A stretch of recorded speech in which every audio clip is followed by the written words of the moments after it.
Cocogen Insurance and Ballout Sports would like to thank the following. Cocogen Insurance, 14BF, MDC, KalosPH Sportwear, Chachago, L&J Spa to Go Home, Detail Avenue, Snazzy Hair, Motolite, and Pepetons. Cocogen Insurance and Ballout Sports would like to thank the following. Cocogen Insurance, 14BF, MDC, KalosPH Sportswear, Chachago, L&J Spa to Go Home, Detail Avenue, Snazzy Hair, Motolite, and Pepetons. Cocogen Insurance and Ballout Sports would like to thank the following. Cocogen Insurance, 14BF, MDC, KalosPH Sportswear, Chachago, L&J Spa to Go Home, Detail Avenue, Snazzy Hair, Motolite, and Pepetons. And good evening, ladies and gentlemen. Andito pa rin tayo sa Marikina Sports Center para sa Cocogen Insurance Ballout Sports Founders Cup Season 2. The match at hand is the KalosPH, the third floor, versus the XentroMall Golden Coolers. This is, of course, the second game of our doubleheader nitong Sunday. So let's go ahead, Coach. Coach, ano ba ang aabangan natin para dito sa laban natin between the KalosPH, the third floor, at XentroMall Golden Coolers? Well, if this game were to be played 5 games ago, this would have been a battle of 2 unbeaten teams. But right now, ito nga, KalosPH nga, they are playing their third game in 4 days. Mm-hmm. They lost back-to-back games, and they are kind of reeling right now, but even then, I think this could just about be the preview of the Provincial Division Finals. Yun. And sino ba ang mga... before that, let's go to the team standings. For the NCR Division, we've got Marikina Shoelanders, who just won in the game before. They're now at the top of the NCR Division at 4-2. They're followed by the Magic 7 RPBY East Dental Clinic at 3-2. Strong Group, University of Makati, is at 3-2 as well. And the AMA Online University Kings at 1-3. And ang ating game changer, Novaliches Warriors, is at 1-4. Well, kung sa NCR Division nga, we have that three teams fighting for the lead there. Sa Provincial Division, it's pretty much down to these 2 teams. The XentroMall Golden Coolers still undefeated after 4 games. KalosPH, a third floor, coming off back-to-back losses, as we said earlier, 4-2. 14BF and the Philippine Navy Go for Gold Sea Lions tied at 2-3, and the Antipolo Cashew Nuts at 1-4. And para dito sa KalosPH, the third floor, sino ba ang kanilang aasahan para sa larong ito?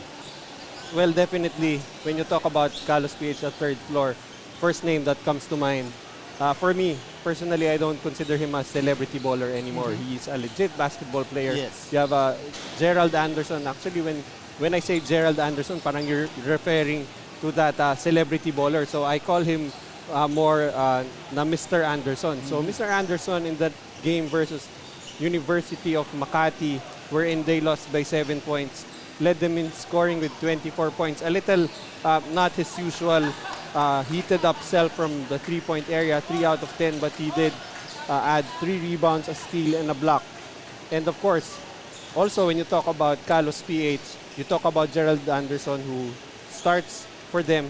You talk about the other guy who comes off the bench. Jen Marbraga is 27 points, 8 rebounds, 4 assists, and 1 steal. And I think they really need to find more consistent scores because already you have 2 very reliable scores, and adding a third and fourth one would really help the their tournament here sa ating season 2 of Ballout Hoops. And para naman dun sa XentroMall Golden Coolers, sino ang kanilang mga aasahan para sa laban na to? For XentroMall coming off that win over Ama University 89-80 in that game. The best player was Aljon Capobres, who top scored for them with 17 points and 7 rebounds. However, Aljon Capobres will be missing this ball game due to some family matters. But, of course, meron ka pa rin, there are other guys who can produce for them, especially that strong starting 5 that they have. But in that game against Ama University, it was Jordan Rios also who contributed 14 points, spiked by 4, made 3-pointers. You add to that the 6 rebounds and the 4 assists. And as a consolation, there's a block actually for Jordan Rios. Ayun. So, makikita natin ngayon, is this gonna be the chance for KalosPH, the third floor, para bahiran ng isang talo ang currently unbeaten XentroMall Golden Coolers, or will the Golden Coolers continue to wax hot dito sa ating tournament? Malalaman natin yan pagbalik natin when after this break, when we will give you the venue announcer to announce the starters of this ball game. This is your Cocogen Insurance Ballout Sports Founders Cup Season 2. Bagong henerasyon, nakukuha ng iyong atensyon. Halika't manood ng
You'll be catching another exciting ball game inside here at the Marikina Sports Center. And welcome for tonight's main game. It's the KalosPH Sportswear, the third floor, versus the XentroMall Golden Coolers. This is Cocogen Insurance Ballout Sports Season 2 Founders Cup. This is live at Facebook page at Ballout Sports. And now it's time to meet the starters, beginning with the KalosPH Sportswear, the third floor. Starting center number 7, Humilson Portales. Power forward number 9, Irvin Mendoza. Forward number 4, Janmar Bragais. Coming at point guard number 8, Andro Katipay. And coming at guard number 3, Gerald Anderson. KalosPH Sportswear head coach is Joseph Guion. And now here are the starting five for the XentroMall Golden Coolers. Forward number 10, Franz Sabuda. Power forward number 14, Troy Malilin. Coming at guard number 20, Jordan Rios. Point guard number 11, Edgar Charcos. And the man at the middle, number 12, J-Boy Gov. The XentroMall Golden Coolers head coach is Jonathan Banal, assisted by Don Uro, Dexter Rosales, James Ongpin, Daniel Vasquez, and Wailon Dibaten.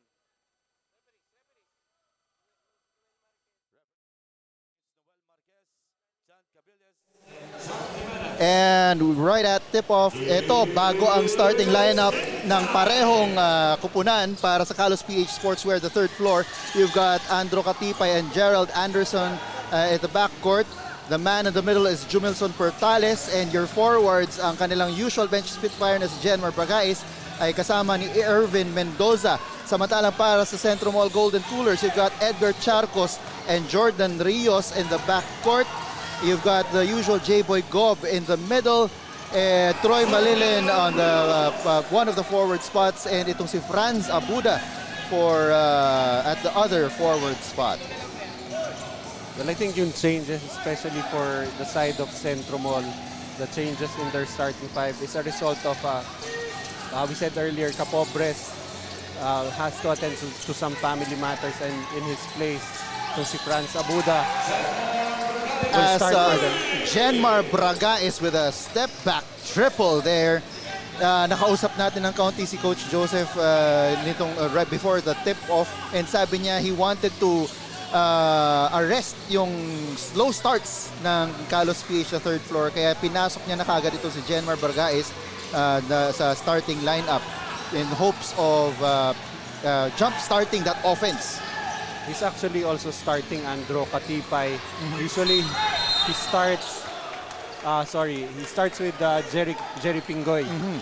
And I think because of, you just have to do something drastic after losing back-to-back games. And I think, you can just see how important a guy like De Mesa is, Ray De Mesa. The minute they lost Ray De Mesa, parang their starting unit just crumbled. I mean, there was that the chemistry for that starting lineup. Na when Coach Joseph tried to start Braille Meca, it just wasn't the same. So might as well just shake things up and use what could be his best five right now.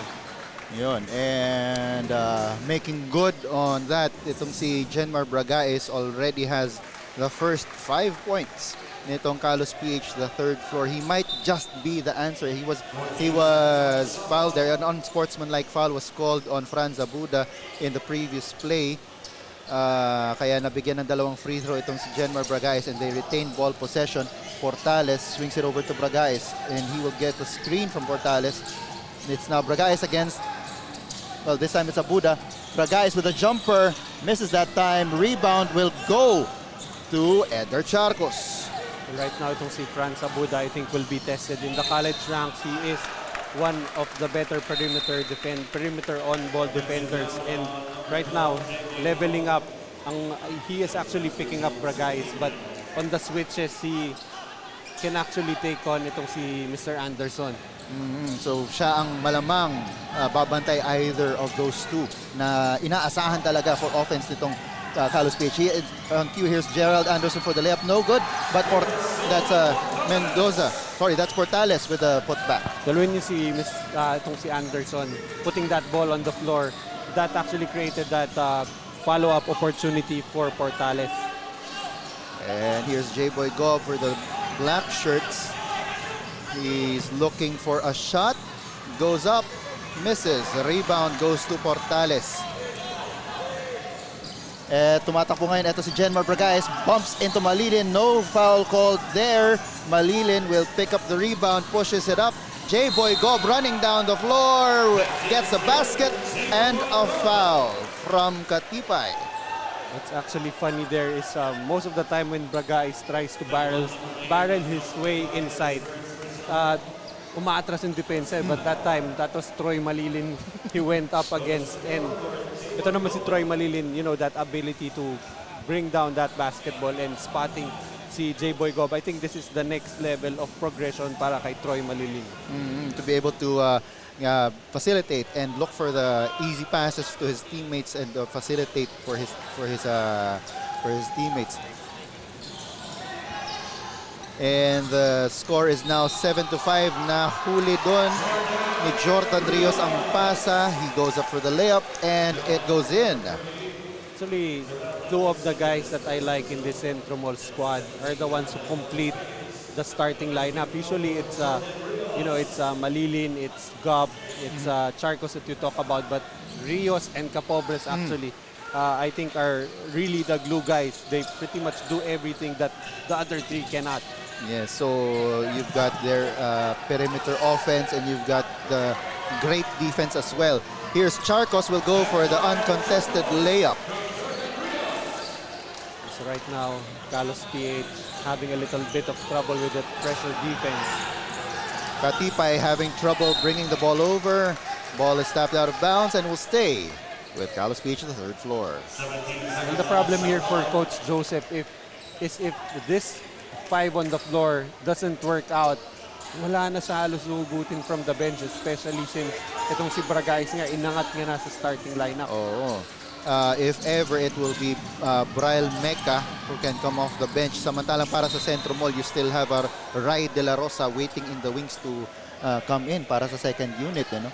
Well, you still have Jerry Pingoy coming off the bench, but usually when you go to your bench, you want someone who will change the pace. But of course, since this is more of a faster lineup for KalosPH, when Jerry Pingoy comes in, he will settle down and lead that second group.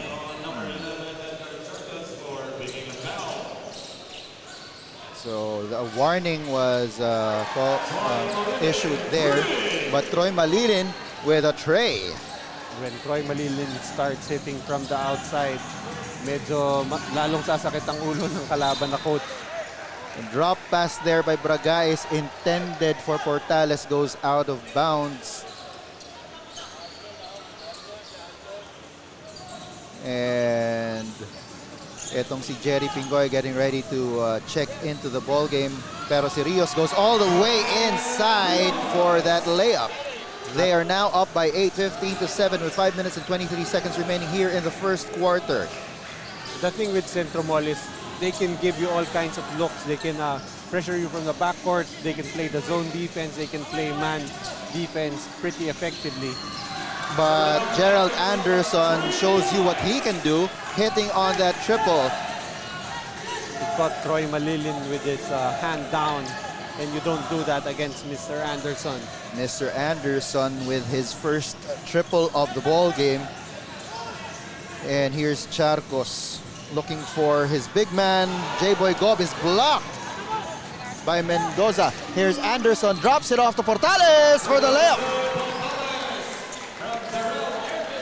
Right now, Gerald Anderson trying also to set up his teammates. More than anything, aside from being a scorer for his team, I feel like itong si Gerald Anderson is really one of the leaders nitong KalosPH.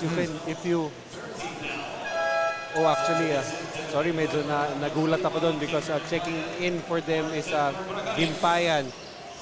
This guy actually is another wing guy, very athletic wing guy. We called him the kite in Zamboanga dahil parang saranggola to lumipad. Oh! Jaymar Gimpayan. Jaymar Gimpayan. I think this is the siguro pang dagdag ni Coach Joseph dahil nga nawala yung isang big man niya sa kanyang lineup. So they will probably depend on him to give them some heft underneath. Pingoy gets a screen from Gimpayan. Gets it. Eto. Spin move, loses the ball, and he's called for the traveling violation. Well, just like what happened earlier with Zenmar Bragais, yung binangga niya si Troy Malilin. That's another thing actually that's interesting with the ball out. Sports Season 2 Founders Cup is yung the lineups are parang nothing final with the lineups eh. Oo. Parang every game may surprise. Oh, si ano to ah. Ayun, so makikita natin in transition yung mga lineups ng teams natin. Charcos will try a 3, misses. The ball goes out of bounds and will go back to KalosPH. At eto na, papasok na ang enforcer ng KalosPH, the third floor na si Deles. Goes in for Mendoza. Well, actually, one of the silver linings yesterday in that loss for KalosPH, I think, was the emergence of RJ Deles. Aside from being the resident enforcer for them, he was able to produce also on the offensive end. Pingoy there tried to get the ball to his teammates, but it was picked off by the black shirts. Ito ngayon si Pingoy, he got the rebound off a miss by XentroMall. And ito ngayon ang sinasabi mong saranggola. Gimpayan flying to the basket. I think we can revisit that nickname, if I'm not mistaken, coined by La Profesor Ray Hoble. Jaymar the Kite Gimpayan. And Malinin tries that jumper there, but nothing going. Here's Deles. Finally recovers the ball. There are 2 minutes and 34 seconds remaining here in the first quarter. It is a tight ball game, 15-14. Malilin blocks that undergoal shot by Portales. Well, aside from that 4 shot earlier for Troy Malilin, I think he has been pretty much playing under control so far in the first 7.5 minutes of our first quarter. Yes, Malilin right now only has 3 points. Jordan Rios ang nagiging source of offense right now for the XentroMall Golden Coolers. Meanwhile, ito si Jerry Pingoy, triggers it inside. They wanted to do an alley-oop, but na antala doon ang kanilang attempt. Ito ngayon, tira from XentroMall, no good. Balik dito sa KalosPH. Pingoy bumps into Pido and he is fouled.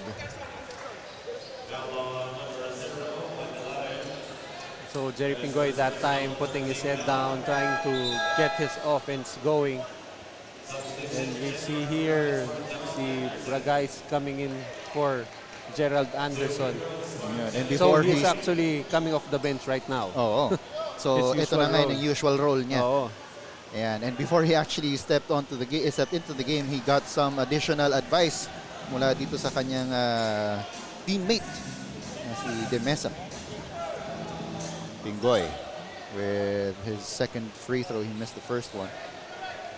Well, yun nga, itong si De Mesa really sorely missed by Coach Joseph. Actually, si Coach Joseph, I don't think he even realized that how important itong si De Mesa was until he was gone. Yes. First quarter pa lang yun eh. And ito ngayon ang designated shooter nitong XentroMall na si Ray De La Rosa with his first triple basket there. Nagparamdam dito sa laban na to. Well, actually, it was nilinaw sa akin kanina ni Coach Jonathan Banal na there are 1, 2, 3. Technically, there are 3 second-generation players for XentroMall. That's Franz Abuda, who we saw earlier. Aljon Capobres is the son of Danny Capobres. Oh! And ito nga si Ray De La Rosa na anak ni Romy De La Rosa. Si Fuentes, hindi anak ni Mr. Fuentes, pero hindi ko alam kung if he played ball. But actually, ito si Jonathan is second generation second also, generation but siya. a second generation coach. Oo. Coach Koy Banal actually is in the building. Yun, nandito siya to watch and support his son. And so ito ngayon ang XentroMall losing the ball to the sideline. Babalik sa KalosPH, the third floor. The Golden Coolers are up by 4 points right now. And we will take a timeout and bring you the rest of the first quarter. This is your Cocogen Insurance Ballout Sports Founders Cup Season 2.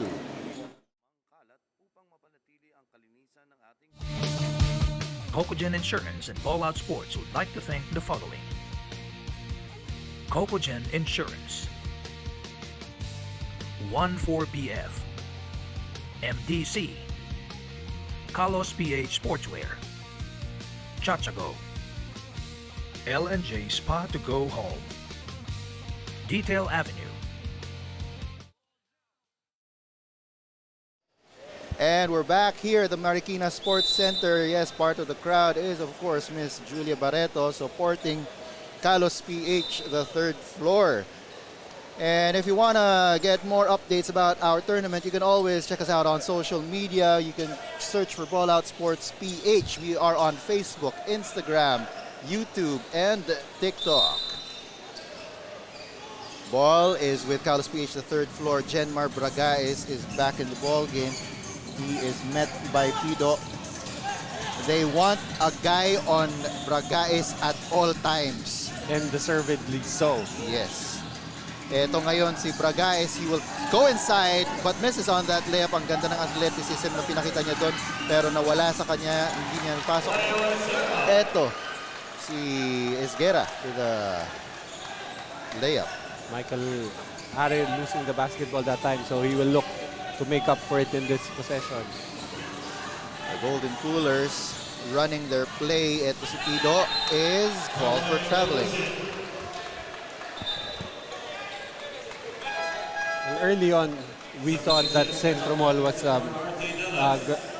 was just going to pull away easily, but ito KalosPH regaining their bearings down by just only 2 points. And there's just 10 seconds to go. We will look for either Bragais or Anderson to take this last shot. Here's Bragais, drops it off to Esguera, who ties it up at 21 at the end of the first quarter. And it is tied. We are now going to turn you over to our courtside reporter. Take it away, Kara.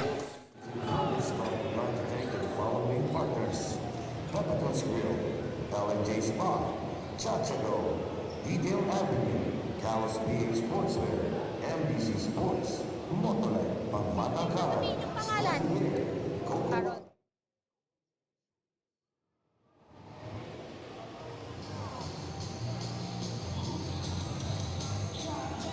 After losing 2 games, KalosPH, the third floor, feels frustrated at nabanggit nga ng isa sa mga players na si Harold Talan na ngayong gabi ay medyo gigil ang mga teammates and coach nila na makakuha ulit na panalo